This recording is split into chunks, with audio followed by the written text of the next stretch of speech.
Chapitre 5. Conception philosophique du monde et conception psychologique de la vie. Nos conceptions ont, malheureusement mais inévitablement, tendance à se trouver toujours à la traîne des modifications que subit la situation d'ensemble de la vie. Elles les suivent en boitillant. Il ne saurait en être autrement, car tant que rien ne change dans le monde, nos conceptions se trouvent plus ou moins bien adaptées aux circonstances et elles fonctionnent donc de façon à peu près satisfaisante. Tant que les choses demeurent en état, il n'y a aucun motif valable pour que nos conceptions aient tendance à se modifier ou à s'adapter à nouveau. Ce n'est que lorsque les circonstances se sont modifiées à tel point qu'il se crée entre la situation extérieure et les formes représentatives, dorénavant surannées, un ravin infranchissable, que s'élève le problème général de la conception même des choses et du monde. Le problème devient à l'heure actuelle de trouver des formes représentatives qui permettent l'apport de l'énergie instinctive, formes représentatives qu'il faut dorénavant, sous l'aiguillon de l'urgence, adapter et orienter de façon neuve. Il ne suffit pas de les remodeler selon des directives rationnelles qui tiennent trop compte de la situation extérieure et pas assez des conditionnements biologiques de l'homme. Car de la sorte, non seulement l'individu ne s'approche pas de l'homme originel, mais au contraire, il élève un barrage entre cet homme et lui. Ce programme correspond d'ailleurs aux visées de l'éducation marxiste qui, dans son idolâtrie inflationniste de l'État, croit pouvoir réformer l'homme à l'image d'un État. Nos convictions de base vont dans le sens d'une rationalité croissante. Notre philosophie, cela est caractéristique, n'est plus comme dans l'Antiquité une forme de vie, mais se rétrécit à n'être plus qu'une affaire intellectuelle.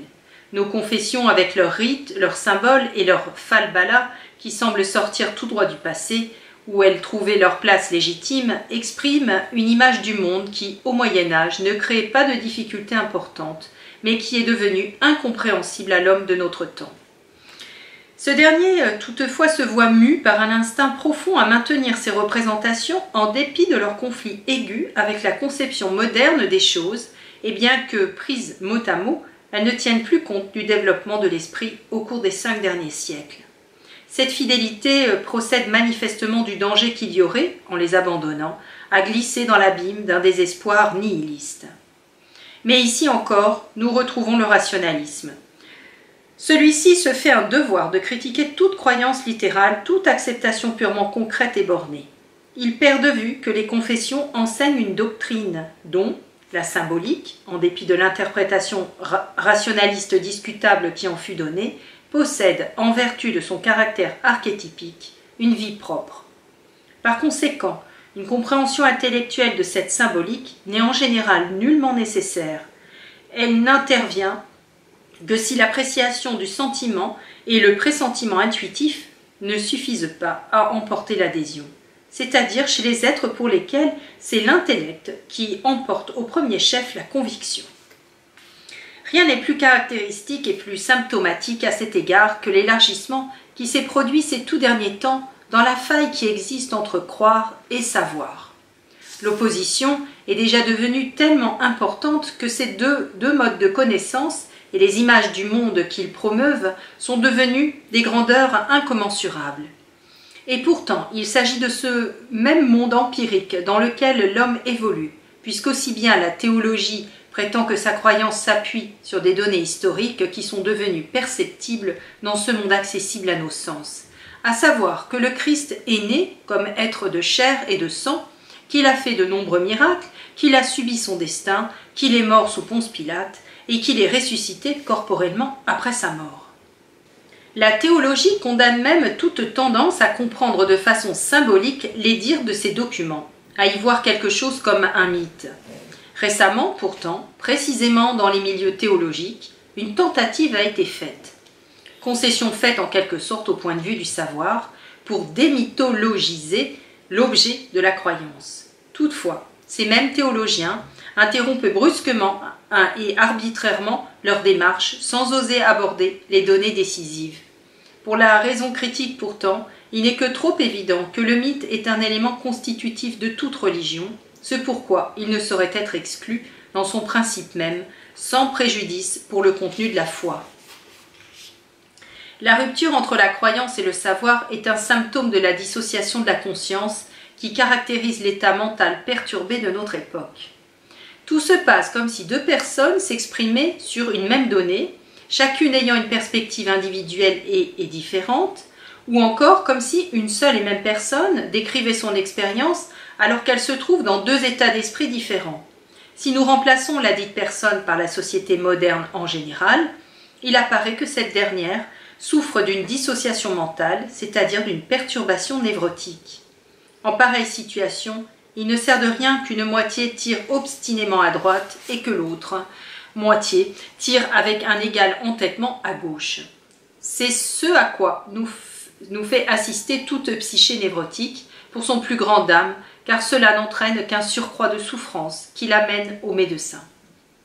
Comme je l'ai exposé plus haut, en insistant d'ailleurs sur les détails pratiques qui ont peut-être surpris certains de mes lecteurs, le médecin doit se mettre en rapport avec les deux moitiés de la personnalité de son malade, car c'est seulement ainsi qu'il pourra contribuer à composer un homme entier, à reconstituer un homme qui ne soit plus amputé d'une moitié de lui-même, un homme dans toute la valeur du terme. Car n'être qu'une moitié en opprimant l'autre, c'est ce que le patient jusqu'alors a toujours fait. C'était d'ailleurs, lorsqu'il tentait de se documenter, le seul renseignement, la seule recette que lui offraient les conceptions contemporaines régnantes. La situation individuelle de notre malade est, au propre et en vérité, la même que celle de la collectivité. L'individu, avec la multiplicité de ses tendances et de ses composantes, constitue en tout point un microcosme social où se reflètent, à la dimension de l'individu, à l'échelle la plus petite, les qualités, les propriétés qui règnent en grand dans la société. Ou, à l'inverse, c'est à partir de l'individu, unité de base de la société, que se crée, par sommation, la dissociation collective. C'est sans doute cette dernière perspective qui est la plus vraisemblable, dans la mesure où c'est la personnalité individuelle qui est l'unité irréductible de vie, son seul vecteur concret et immédiat, alors que la société et l'État constituent des idées conventionnelles qui ne peuvent prétendre à l'existence et à la réalité que pour autant qu'elles sont représentées par un certain nombre d'individus. On n'a pas encore assez remarqué, ni assez profondément, ni assez clairement, que notre époque est pour ainsi dire héréditairement chargée par l'apport essentiel de l'ère chrétienne, et cela en dépit de l'irréligiosité grandissante, à savoir par la souveraineté du Verbe, de ce logos, parole et raison, qui représente la figure centrale de la foi chrétienne. La parole est, au sens littéral, devenue notre Dieu, et elle l'est restée, même si nous ne connaissons le christianisme que par ouï-dire. Des mots comme société, État, se sont chargés d'une telle substance qu'ils sont quasiment personnifiés, au niveau de la pensée banale implicite. L'État est devenu, bien plus que n'importe quel roi des temps passés, le dispensateur inépuisable de tous les biens. L'État est invoqué, il est rendu responsable, il est mis en accusation, etc. La société, elle, se trouve élevée à la dignité de principe éthique suprême. On va même jusqu'à lui attribuer des qualités créatrices. Tout se passe comme si personne n'avait remarqué que l'adoration divine du Verbe, nécessaire à une certaine phase historique du développement de l'esprit, comporte un redoutable revers de la médaille. À l'instant où le mot a acquis à travers une formation séculaire une valeur générale, il se sépare de son lien originel et de sa fusion avec la personne divine. Il existe dès lors une Église, elle aussi personnifiée, et, last but not least, un État également personnifié. La croyance dans le Verbe devient une croyance dans le mot qui se transforme en un infernal slogan susceptible et capable de toutes les escroqueries. Avec cette croyance dans le mot, naît la puissance de la propagande et l'envoûtement de la réclame. Le citoyen est dupé, les maquignonnages politiques, les marchandages et les compromis se nouent en chaîne, et l'enflure du mensonge atteint des proportions que le monde n'a jamais connues. C'est de la sorte que le Verbe, qui était originellement messager de l'unité des hommes et de leur rassemblement, dans la personne du grand homme unique, est devenu à notre époque source de suspicion et de méfiance de tous contre tous. La croyance en la parole est ainsi devenue non seulement un de nos pires maux, mais aussi le moyen, la source de renseignements auquel s'adresse toujours le névrosé pour tenter de convaincre l'adversaire ou de faire disparaître l'adversaire qui gît en son sein. On croit qu'il suffit de dire à quelqu'un ce qu'il devrait faire pour que ce quelqu'un se retrouve sur la bonne voie. On se soucie assez peu de savoir s'il peut ou veut faire ce qui lui est ainsi conseillé. En face de ces difficultés, l'art médical a fini par comprendre que les paroles, les exhortations, les conseils et les tentatives de persuasion étaient le plus souvent autant de coups de bâton dans l'eau. Dorénavant, le médecin doit acquérir une connaissance authentique de l'inventaire psychique de son malade. Il veut et se doit aussi de connaître les détails. Il doit entrer en relation avec l'individualité propre du malade, acquérir une connaissance de ce qu'il y a de plus intime et de plus personnel dans son esprit, ses dispositions et ses penchants, et ceci avec une acuité et dans des proportions qui dépassent de beaucoup ce qui était requis, par exemple, pour le pédagogue et même pour le directeur de conscience. Grâce à son objectivité formée à l'école des sciences naturelles et qui se refuse à exclure quoi que ce soit, le médecin a la possibilité de voir dans son malade en même temps et à la fois une personnalité humaine et un anthropoïde enfermé au même titre qu'un animal dans sa corporéité. C'est parce que le médecin s'est formé en grande partie au contact des sciences naturelles que l'intérêt médical a été porté à s'intéresser en premier lieu, par-delà le périmètre de la personnalité consciente, au monde inconscient des instincts, qui sommeille caché sous le seuil de la conscience, et en première ligne à la sexualité et à la volonté de puissance, c'est-à-dire aux instincts de conservation et d'affirmation de soi-même, instincts parallèles aux notions morales que saint Augustin exprimait par la concupiscentia et la superbia. Le choc et les conflits de ces deux instincts fondamentaux, instinct de l'espèce et instinct de soi-même, au sein et dans le creuset de l'individu, sont la source de bien des conflits. C'est pourquoi ce sont ces derniers qui sont l'objet principal auquel s'attache le jugement moral, dont le but et la fonction principale sont d'exclure autant que possible les collisions d'instincts.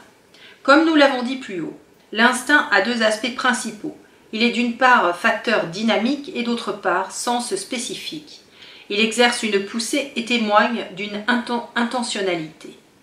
Il est extrêmement probable que toutes les fonctions psychiques de l'homme reposent sur une base instinctuelle, comme cela est manifeste chez l'animal. Chez celui-ci, on découvre aisément que l'instinct est les spiritus rectors de tout comportement. Cette constatation ne devient vacillante et incertaine que lorsque commence à se développer et à se manifester une certaine capacité d'apprendre, comme c'est le cas chez le singe supérieur ou chez l'homme. Car dès lors, l'instinct est soumis, par suite de cette faculté d'assimilation, à des modifications multiples et à des différenciations qui finissent par créer chez l'homme civilisé un tel état d'émiettement et d'éparpillement que l'on ne peut plus reconnaître avec la moindre sécurité que quelques instincts de base dans leur forme originelle. Parmi ceux-ci figurent en première ligne les deux instincts fondamentaux que nous avons évoqués, la sexualité, la volonté de puissance et leurs dérivés. C'est à eux principalement que la psychologie médicale a été jusqu'à présent confrontée. Là, une constatation singulière a été faite. Plus on a suivi dans le détail les ramifications des instincts, et plus la recherche a rencontré, dans l'esprit, des formations à propos desquelles on hésitait de plus en plus avant de pouvoir décider à quel groupe d'instincts les attribuer. Pour ne citer qu'un exemple, le savant qui s'est attaché à l'étude de l'instinct de puissance, Alfred Adler, a même exprimé l'hypothèse qu'une manifestation apparemment incontestable de l'instinct sexuel pourrait être mieux expliquée par des déviations et des manigances de la volonté de puissance, et à l'inverse, Freud lui-même s'est vu amené à reconnaître, à côté de l'instinct sexuel prédominant également, des instincts du moi, ce qui constitue une concession évidente à la perspective adlérienne. À ce degré d'incertitude, il n'y a plus rien d'étonnant à ce que, dans la majorité des cas, la symptomatologie névrotique d'un malade puisse être expliquée de façon satisfaisante par les deux théories. Cette perplexité ne signifie nullement que l'une ou que l'autre des deux théories explicatives, voire les deux, soient fausses. Bien au contraire, toutes deux sont relativement valables et leur affrontement permet, à l'opposé de certaines tendances dogmatiques, autoritaires et unilatérales, d'envisager l'existence et la concurrence d'autres instincts encore. Quoique j'y insiste, la question des instincts humains ne soit rien moins qu'une question simple, tout nous permet vraisemblablement de supposer que par exemple la faculté d'apprendre, qui est une capacité presque exclusivement humaine, repose principalement sur l'instinct d'imitation, qui est déjà présent dans la série animale. Il appartient à la nature de l'instinct de troubler et éventuellement de modifier d'autres facultés instinctives, ce qu'on peut observer par exemple grâce au chant des oiseaux qui peuvent adopter d'autres mélodies. Rien n'est plus susceptible de rendre l'homme étranger au plan fondamental de ses instincts que sa capacité d'apprendre, qui se révèle être en propre une impulsion à une transformation progressive des comportements humains. C'est cette capacité d'apprendre qu'il faut rendre responsable des modifications des conditions de l'existence et des adaptations qu'exige l'apport des civilisations. De ce fait, elle est aussi la source de ces nombreuses difficultés et perturbations psychiques qui ont pour cause le fait que l'homme s'éloigne de plus en plus de ses bases instinctives. Déraciné, il s'identifie avec la connaissance consciente qu'il a de lui-même et par conséquent avec sa seule conscience à l'exclusion de l'inconscient. Ces circonstances font naturellement que l'homme moderne ne peut se connaître que pour autant qu'il est capable de prendre conscience de lui-même. Cette faculté de prendre conscience dépend à un haut degré des conditions de l'ambiance dont la connaissance et la domination l'amenèrent ou l'invitèrent à modifier ses tendances originelles instinctives. C'est pourquoi sa conscience s'oriente de préférence vers l'observation et la connaissance du monde ambiant auquel il doit adapter ses moyens psychiques et techniques. La tâche qui, de la sorte, s'offre à lui est tellement exigeante et prenante, et son accomplissement est tellement avantageux et payant, qu'il en arrive à s'oublier lui-même, c'est-à-dire à perdre des yeux sa nature instinctive originelle, et qu'il substitue à son essence réelle la conception qu'il s'est fabriquée de lui-même. Dans cette voie, il s'englue, sans y prendre garde, dans un monde conceptuel, dans lequel les produits de son activité conscientielle acquièrent valeur d'impérialisme, se substituant de plus en plus à ce qui est en propre la réalité. La séparation d'avec sa nature instinctive conduit immanquablement l'homme civilisé à un conflit entre le conscient et l'inconscient, l'esprit et la nature, le savoir et la croyance, c'est-à-dire à une scission de son être qui devient pathologique au moment où, les choses ayant été trop loin, le conscient n'est plus capable d'imposer à la nature instinctive de nouvelles oppressions ou de nouvelles négligences. L'accumulation d'individus qui ont atteint ce stade critique déclenche un mouvement de masse qui se donne l'allure d'être le défenseur des opprimés. Conformément à la tendance consciente régnante, qui est de chercher dans le monde extérieur la source de tous les maux, l'exigence qu'exprime ce mouvement concerne des modifications politico-sociales dont on escompte, sans esprit critique, qu'elles apporteront solution aux problèmes plus profonds qu'elles rencontrent de la dissociation de la personnalité. C'est pourquoi il arrive que là où cette exigence est heureusement comblée, il se recrée des circonstances sociales qui ramènent, certes sous d'autres vêtures, les mêmes misères, et cela aux dépens de ces valeurs morales et spirituelles qui seules font d'une civilisation une culture. La seule chose qui se soit effectivement passée en pareil cas, c'est tout d'abord un simple renversement du sablier. Ce qui était en bas passe en haut, l'ombre prend la place de la lumière, et comme l'ombre est toujours un tantinet turbulente et anarchique, il faut de toute urgence limiter de façon draconienne la liberté des libérés de l'oppression. Autrement dit, on a chassé le diable pour Belzébuth. Il ne saurait en fait en être autrement, puisque les racines profondes du mal n'ont pas été touchées et qu'on a simplement, au plan de l'extériorité, remplacé une position extrême par sa position contraire. La révolution communiste, à un degré encore plus élevé que ne le faisait la psychologie collective démocratique, a dégradé l'homme dans la mesure où elle lui a pris la liberté au sens social, moral et spirituel. Abstraction faite des difficultés politiques, il en est résulté pour l'Occident un très grave inconvénient psychologique qui s'est déjà fait sentir de façon désagréable au temps du national-socialisme allemand. Il est dorénavant possible d'indiquer du doigt le lieu où réside l'ombre. Cette ombre condamnable est maintenant et dorénavant clairement domiciliée par-delà la frontière politique, et nous sommes du côté des bons, du côté des justes, et nous nous réjouissons de posséder les vrais idéaux. Un homme d'État connu n'a-t-il pas dernièrement avoué ne pas avoir d'imagination dans le mal? Cette prise de position porte-parole du plus grand nombre exprime le fait que l'homme d'Occident court le danger de perdre complètement son ombre pour s'identifier avec une personnalité fictive et factice, et pour identifier le monde avec l'image abstraite qu'a sécrété le rationalisme des sciences de la nature. Mais ce faisant, l'homme occidental perd le sol qui gisait sous ses pieds, car son rival intérieur, intellectuel et moral, son ombre méphistophélique, qui est aussi réel que lui-même, ne gît plus dans sa propre poitrine, mais au-delà de la ligne de séparation géographique, qui n'est plus seulement le fruit d'une mesure politique et policière extérieure, mais qui dorénavant scinde de façon toujours plus menaçante l'homme conscient de l'homme inconscient. La pensée et le sentiment perdent leur antagoniste intérieur, qui faisant contrepoids les équilibrer. Là où la façon générale d'être relié au monde qu'on appelait religieuse est devenue inefficace, il n'y a même plus un Dieu pour tempérer l'agitation toute puissante des fonctions psychiques désordonnées. Notre philosophie ne se soucie pas de savoir si l'autre être en nous, qui menait depuis longtemps une existence besogneuse sous la dénomination péjorative d'ombre, est en accord avec nos intentions et nos plans conscients. Manifestement, notre philosophie ne sait pas que l'être comporte une ombre réelle, dont l'existence repose sur le fondement même de la nature instinctive. La dynamique, aussi bien que les formes et les images qu'engendrent les instincts, constitue un a priori que personne ne peut, sans risquer les conséquences les plus dangereuses, perdre de vue.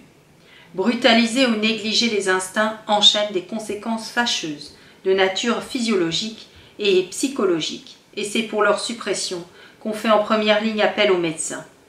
Depuis plus d'un demi-siècle, on sait, ou l'on pourrait savoir, qu'il existe vis-à-vis du conscient un inconscient qui lui fait face. À ce point de vue, la psychologie médicale a apporté toutes les preuves empiriques et expérimentales souhaitables. C'est aujourd'hui un fait établi qu'il existe une réalité psychique inconsciente, et il est démontré qu'elle influence le conscient, ses contenus et ses démarches. Bien que ceci soit connu, on n'a tiré de cette donnée aucune conclusion générale, comme s'il n'en était rien, comme si on ne savait rien, comme si cette donnée nouvelle demeurait lettre morte. On pense et on agit aujourd'hui comme hier, comme si on n'était pas à double face, comme si on pouvait encore croire qu'on est un être simple. Et par conséquent, on continue à se complaire dans la représentation qu'on est sans malice, raisonnable, humain. Personne n'est effleuré par l'idée de critiquer ou de suspecter les mobiles de ces actes, ou de se poser la question de savoir ce que pense ou comment se comporte l'homme intérieur en présence de la manière dont nous agissons dans le domaine extérieur. En réalité, c'est faire preuve d'une légèreté coupable, de superficialité et même de déraison, que de ne pas voir, que de se fermer, que de prétendre ignorer et passer sous silence les réactions et les prises de position de l'inconscient. C'est aller à l'encontre de l'équilibre et de la santé psychique. C'est une faute contre l'hygiène de la psyché. Certes, on peut considérer avec dédain l'estomac ou le cœur, cela n'empêche que des erreurs d'alimentation ou que du surmenage entraînent des conséquences qui se répercuteront sur l'existence de l'individu tout entier. Par contre, pour ce qui est des erreurs psychiques et de leurs conséquences, on croit pouvoir les liquider par quelques paroles, car psychique passe dans l'esprit des gens pour être du vent. Toutefois, naturellement, personne ne peut nier que sans psyché, le monde n'existerait pas, et en tout cas, pas le monde des hommes. Tout, pour ainsi dire, dépend de la psyché humaine et de ses fonctions. Elle devrait donc nous sembler digne de la plus haute attention, en particulier à notre époque, où tout l'avenir, ses bonheurs et ses malheurs dépend, tout le monde est d'accord sur ce point, non de la menace exercée par les animaux sauvages, les catastrophes de la nature ou le danger d'épidémies universelles, mais uniquement des mouvements psychiques des hommes. Il suffit d'une perturbation presque imperceptible dans l'équilibre de quelques-unes de ces têtes qui mènent le monde pour le plonger dans le sang, le feu et la radioactivité. Les moyens techniques nécessaires à cela existent de part et d'autre. Or, ce n'est que trop facilement que se déroule dans une tête certaines démarches conscientes qui, privées de tout protagoniste intérieur au sujet, ne sont plus contrôlés et retenus par rien. On a pu déjà en juger de façon tristement exemplaire à propos du Führer. La conscience de l'homme d'aujourd'hui colle encore tellement à l'objet extérieur qu'il en rend ce dernier exclusivement responsable, comme si c'était des objets que dépendent les décisions. Mais on se souvient beaucoup trop peu que l'état psychique de certains individus peut à l'occasion s'émanciper de toute influence des objets. On y pense beaucoup trop peu, bien que de telles démarches déraisonnables puissent être observées quotidiennement et puissent advenir à n'importe qui. Dans notre monde actuel, la conscience se sent perdue, désorientée. Cela provient en premier lieu de ce que l'homme a perdu le contact avec ses instincts, phénomène qui est dû au développement de l'esprit humain au cours des derniers âges de l'ère que nous vivons. Plus l'homme s'est emparé de la nature, et plus l'admiration qu'il ressentait pour son propre savoir et pouvoir lui est montée à la tête, et plus s'est approfondi son mépris pour tout ce qui n'était que naturel et occasionnel, c'est-à-dire pour les données irrationnelles de la vie, dans lesquelles il faut inclure la psyché autonome, objective, qui est précisément tout ce qui est en marge du conscient. Car à l'opposé du subjectivisme du conscient, l'inconscient est objectif, dans la mesure où il se manifeste principalement sous forme de sentiments irrépressibles, de fantasmes, d'émotions, d'impulsions et de rêves, qui ont tous ensemble le trait commun de ne pas être fabriqués intentionnellement par l'individu, mais dont ce dernier a le sentiment objectif qu'il s'empare de lui, qu'il lui tombe dessus. La psychologie est encore aujourd'hui dans sa plus grande part la science des contenus conscients, dans la mesure où ceux-ci peuvent faire l'objet de mesures et être soumis à des critères collectifs. L'âme individuelle, au contraire, qui finalement est la seule réelle, fut ravalée au rang d'une phénoménologie marginale et occasionnelle, relevant quasiment du hasard, et l'inconscient qui ne peut se manifester que dans l'homme en tant qu'être irrationnel, c'est-à-dire dans le seul homme véritable, fut tout simplement ignoré. Cette ignorance pourtant ne relevait ni d'une inattention, ni d'un simple manque de savoir. Elle reflétait une résistance positive contre la simple possibilité qu'il puisse exister, à côté du moi, une seconde instance et une seconde autorité psychique. Le moi trouve déjà qu'il est bien osé et un tantinet dangereux que l'on se permette de mettre sa monarchie en doute. L'homme religieux, certes, est habitué à la pensée de ne pas être le seul potentat régnant dans son édifice. Il croit, cet homme religieux, que ce n'est pas lui, mais que c'est Dieu qui décide en dernière ligne. Mais combien est-il encore d'êtres qui osent, en vérité, laisser la volonté divine décider, et qui d'entre nous ne serait embarrassé s'il devait préciser dans quelle mesure sa décision est vraiment celle de Dieu? L'homme religieux, pour autant qu'on puisse l'observer et en parler d'expérience, se trouve sous l'influence immédiate d'une réaction de l'inconscient. Lorsqu'il se raconte, il fait allusion à ce qui se passe en lui, en évoquant en général sa conscience. Mais comme ce même arrière-plan psychique dont émanent ces réactions peut en susciter d'autres qui soient rien moins que morales, le croyant mesure sa conscience à la toise de l'éthique traditionnelle, et partant à une dimension et à une norme collective, ce en quoi son Église l'encourage de la façon la plus intense. Tant que l'individu peut rester accroché à sa croyance traditionnelle, et tant que les circonstances d'une époque n'exigent pas que l'autonomie individuelle soit particulièrement mise en relief, on peut se déclarer satisfait de cette situation. Mais il en va tout autrement dès que les laïcs, qui puisent leur orientation dans les facteurs extérieurs et qui ont perdu leurs convictions religieuses, apparaissent en masse, car confronté à cette masse, le croyant est acculé à la défensive et il se sent obligé de rechercher à un degré plus élevé les fondements et la justification de sa croyance. Car dès lors, il n'est plus porté par la force suggestive qui émane implicitement de l'opinion générale et il ressent douloureusement l'affaiblissement de son Église et le caractère précaire et exposé de ses préjugés et données dogmatiques. Dans cette situation, que fait et que peut faire l'Église? Elle recommande aux croyants une foi accrue, comme si ce don de la grâce pouvait dépendre des hommes, car le point d'origine d'une croyance véritable n'est pas le conscient, mais une expérience religieuse spontanée, mettant cette sphère de notre sentiment qui ne demande qu'à croire en un rapport immédiat avec Dieu. Ainsi se trouve posée la question, est-ce que j'ai ou est-ce que je n'ai pas une expérience religieuse et de ce fait une relation immédiate avec Dieu? Et grâce à elle, cette certitude qui est le seul rempart qui puisse me protéger, moi, homme isolé, de la dissolution dans la masse.